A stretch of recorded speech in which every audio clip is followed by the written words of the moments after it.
ได้สตางค์มาถ้าอย่าซักหม้อ100 ปลายเนี่ยเนาะเนาะ200เดี๋ยวจะสูงมานะครับสูงมาได้ขอนับกับเจ้ามานับหรอวะสิริรวมแล้วประมาณ 3,000 บาท 3,000 บาท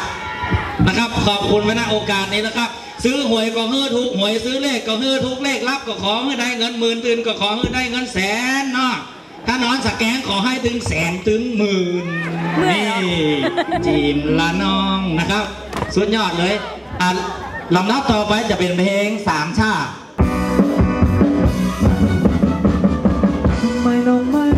แต่งงานจะอยู่อีกนานเท่าไรจะคงโศกความเศร้าให้หนาวใจค่อยๆไกลเอาเนื้อเดี๋ยวก็แก้เกิดการเมื่อเกิดการได้หา